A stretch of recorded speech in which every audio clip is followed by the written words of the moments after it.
Islamophobia എന്നുള്ള ഈ വിഷയം ചർച്ച ചെയ്യുമ്പോൾ നമ്മുടെ നാട്ടിലെ നിരീശ്വരവാദികളുടെ, നാസ്തികരുടെ ഇതിലുള്ള പങ്ക് എന്നുള്ളത് പ്രത്യേകം തന്നെ ചർച്ച ചെയ്യേണ്ട ഒരു വിഷയമാണ്. നമ്മുടെ നാട്ടിലുള്ള മുസ്ലിം സമുദായത്തിന് നേരെ, മുസ്ലിങ്ങൾക്ക് നേരെ വെറുപ്പും വിദ്വേഷവും പ്രസരിപ്പിക്കുന്നതിൽ, അവരെ പാർശ്വവൽക്കരിക്കുന്നതിൽ, അവരെ സമൂഹത്തിൽ നിന്നും മാറ്റി നിർത്തുന്നതിൽ ഈ ആളുകൾ വഹിക്കുന്ന പങ്ക് അത്രമേൽ വലുതാണ്.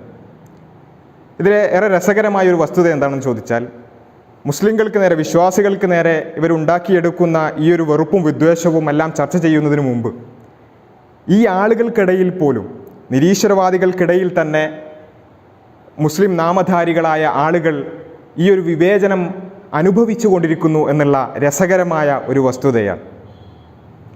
യുക്തിവാദി, സ്വതന്ത്ര ചിന്തകൻ, പുരോഗമനവാദി എന്നെല്ലാമുള്ള ഈ ഒരു കൂട്ടായ്മയിലേക്ക്, അല്ലെങ്കിൽ അത്തരം സംഘങ്ങളിലേക്ക് മുസ്ലിം നാമധാരികളായ, ഇസ്ലാം ഉപേക്ഷിച്ചുകൊണ്ട് കടന്നു ചെല്ലുന്ന ആളുകളെ ഉൾക്കൊള്ളുവാൻ ഇത്തരം ആളുകൾക്ക് സാധിക്കുന്നില്ല എന്നുള്ളതാണ് ഒരു യാഥാർത്ഥ്യം.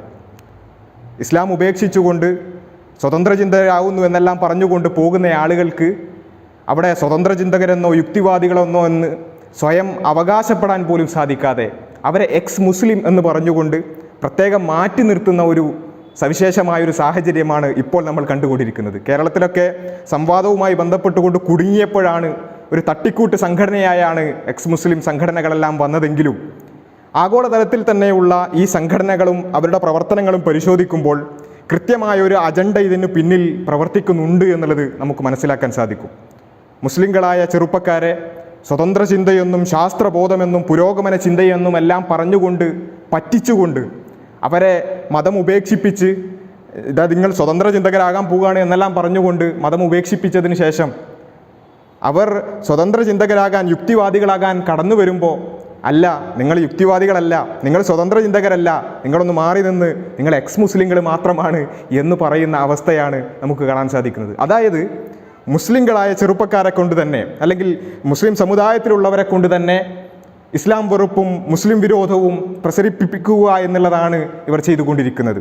നമ്മൾ സാധാരണ പറയാറുണ്ട്, മരം വെട്ടാൻ ഉപയോഗിക്കുന്ന കോടാളിയുടെ പിടി മരം കൊണ്ട് തന്നെ നിർമ്മിച്ചതാണ് എന്ന് പറയുന്നത് പോലെ മുസ്ലിങ്ങൾക്കെതിരായ വെറുപ്പും വിദ്വേഷവും ഉണ്ടാക്കിയെടുക്കാൻ മുസ്ലിം ചെറുപ്പക്കാരെ തന്നെ ഉപയോഗിക്കുക എന്നുള്ള ഗൂഢമായ തന്ത്രമാണ് ഇതിനു പിന്നിലുള്ളത് എന്ന് നമുക്ക് കൃത്യമായി കാണാൻ സാധിക്കും.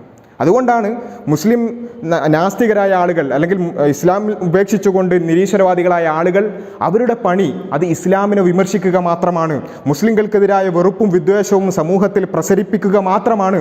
അതിനപ്പുറത്തേക്ക് ഒരു അജണ്ടയോ മറ്റ് കാര്യങ്ങൾ സംസാരിക്കുവാനുള്ള വേദിയോ അവസരമോ പോലും അവർക്കില്ല എന്നുള്ളതാണ് വസ്തുത. മറ്റ് നാസ്തികരായ ആളുകൾ അവർ ശാസ്ത്രം പറയുന്നു, സാമൂഹിക വിഷയങ്ങൾ പറയുന്നു, രാഷ്ട്രീയ വിഷയങ്ങളിൽ ഇടപെടുന്നു. അങ്ങനെ അവരെല്ലാ തരത്തിലും ഇടപെട്ടുകൊണ്ടിരിക്കുമ്പോഴും ഇസ്ലാം ഉപേക്ഷിച്ച് വരുന്ന ആളാണോ നിങ്ങൾ എങ്കിൽ നിങ്ങൾ ഇസ്ലാമിനെ വിമർശിച്ചു കൊണ്ടേയിരിക്കുക, ആജീവനാന്തം അതുമാത്രം ചെയ്തുകൊണ്ടിരിക്കുക, അതുമാത്രമാണ് നിങ്ങൾക്ക് അസൈൻ ചെയ്ത പണി. അതിനപ്പുറത്തേക്ക് നിങ്ങളൊന്നും സംസാരിക്കേണ്ടതില്ല, അതിനുള്ള വേദി നിങ്ങൾക്കില്ല എന്ന് പറയുന്ന ഒരു അവസ്ഥ കൃത്യമായി നമുക്ക് കാണാൻ സാധിക്കും. ഇത് കൃത്യമായി നമ്മൾ തിരിച്ചറിയേണ്ടതുണ്ട്. ഇതിന് ഇവർ പറയുന്ന എക്സ് മുസ്ലിം സംഘടനകളൊക്കെ രൂപീകരിക്കാൻ ഇവർ പറയുന്ന ന്യായമാണ് ഏറെ രസകരമായ കാര്യം.